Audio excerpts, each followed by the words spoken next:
एक समय की बात है। एक सुंदर और शांत जंगल था जहां सभी जानवर प्रेम और सहयोग से रहते थे। लेकिन एक दिन एक अजीब घटना ने जंगल की शांति को भंग कर दिया। जानवरों की कीमती चीजें गायब होने लगी। परेशान जानवर शेर सिंह के पास पहुंचे। महाराज शेर सिंह, मेरा सबसे प्यारा हीरा गायब हो गया है। वह मेरे परिवार की बहुत कीमती निशानी थी। कृपया हमारी सहायता करें। महाराज, मेरा भी खास बैग चोरी हो गया है। अब तो हम सब बहुत परेशान हैं। हमें आप पर पूरा विश्वास है। आप जरूर कोई उपाय निकालेंगे। महाराज, हमने सबूत के तौर पर उल्लू को लाया है। उस रात वह पेड़ की शाखाओं में आराम कर रहा था। शेर सिंह ने उल्लू की तरफ देखते हुए कहा, उल्लू भाई, तुमने जो भी देखा हो कृपया साफ साफ बताओ। महाराज, मैं उस वक्त आराम से अपने पेड़ पर बैठा था। तभी अंधेरे में मुझे एक साया नजर आया। वह साया भेड़िए की तरह दिखाई दे रहा था। इसलिए मुझे लगता है कि यह सब भेड़िए ने किया होगा। महाराज, मैं निर्दोष हूँ। कृपया बिना पूरी जांच के मुझ पर आरोप न लगाइए। शेर सिंह कुछ सोचता है और बोलता है, हमें जल्दबाजी नहीं करनी चाहिए। उल्लू ने साफ नहीं देखा था, लेकिन जंगल की सुरक्षा सबसे पहले है। भेड़िया, कुछ समय के लिए जंगल से दूर रहना पड़ेगा जब तक सच्चाई पूरी तरह से सामने न आ जाए। ना चाहते हुए भी भेड़िए को जंगल छोड़कर जाना पड़ता है। मगर कुछ दिनों बाद फिर चोरी हुई। इस बार हाथी का नकली दांत भी गायब हो गया। जंगल में बेचैनी बढ़ती जा रही थी। महाराज रक्षा करे, मेरे नकली दांत चोरी हो गए हैं महाराज। हाथी की बात सुन के शेर सोचने लगता है, मैंने भेड़िए को जंगल से भगा दिया था, मगर फिर भी चोरी हो रही है। इसका मतलब कोई और है जो चोरी कर रहा है। हमें चोर को पकड़ना ही होगा, वरना सभी का विश्वास डगमगा जाएगा। चिंता न करो, मैं अपनी पूरी कोशिश करूंगा कि चोर जल्द पकड़ा जाए। शेर सिंह ने सबसे पहले जंगल के चौकीदार जानवरों को आदेश दिया कि रात दिन गश्त बढ़ा दी जाए। हर पेड़, हर झाड़ी की निगरानी की जाए। हमारा जंगल हमारा परिवार है।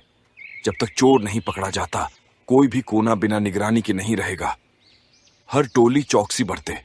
शेर सिंह ने जंगल में कई जगह मीठे फल, चमकदार वस्तुएं और गहने रखवाए ताकि चोर लालच में फंस जाए। हम कीमती चीजें खुली जगह पर रखेंगे। चोर को लगेगा कि उसे आसान शिकार मिला है और वहीं हम उसे रंगे हाथ पकड़ लेंगे।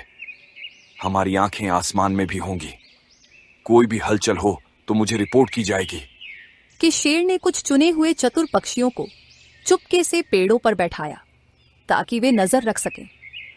मुझे किसी भी हालत में इस चोर को पकड़ना ही होगा, नहीं तो यह मेरे जंगल वासियों का जीना मुश्किल कर देगा। उम्मीद करता हूं इस जाल में वह फंस जाएगा। अरे ये क्या, हर बार मेरी रणनीति विफल क्यों हो रही है? लगता है बहुत चालाक चोर है। शेर सिंह की सारी मेहनत बेकार जाती रही। काफी दिन हो गए, मगर शेर चोर के बारे में कुछ मालूम नहीं कर पाया। अब इस बात से परेशान जानवरों ने एक दिन सभा बुलाकर बोला, महाराज, इतनी देर क्यों लग रही है? जंगल में चोरियां बढ़ती जा रही है। कुछ कीजिए, वरना हमें ही कुछ करना होगा। मैं आपकी भावनाएं समझता हूं, इसलिए मैं वादा करता हूं कि अगर मैंने 7 दिन में नहीं ढूंढा तो ये जंगल छोड़कर चला जाऊंगा। ठीक उसी वक्त झेब्रा नाम का एक चतुर जानवर जंगल में आया। महाराज, अगर आप अनुमति दें तो मैं चोर को पकड़ने की कोशिश कर सकता हूँ। मुझे आपकी मदद करने का अवसर दीजिए। अगर तुमने सच में उस चोर को पकड़ा तो मैं तुम्हें मंत्री बना दूंगा। ये मेरा वादा है।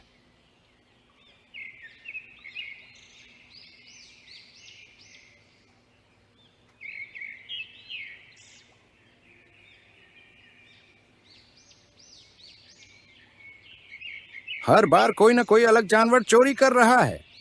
कुछ समझ नहीं आ रहा है।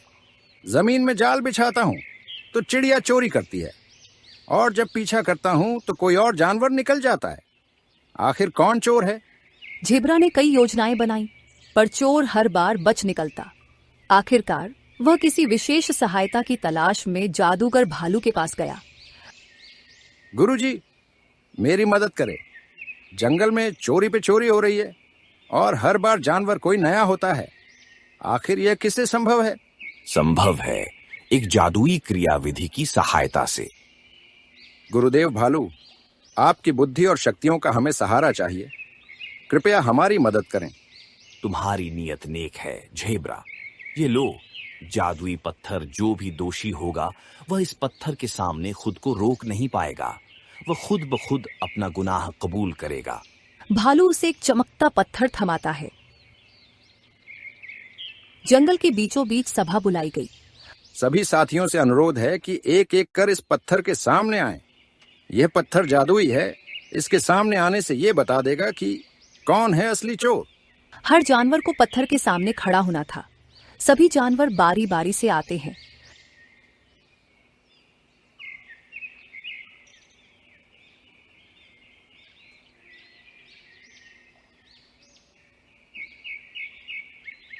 बकरी की बारी आते ही वह घबराने लगती है और अचानक रूप बदलने लगती है।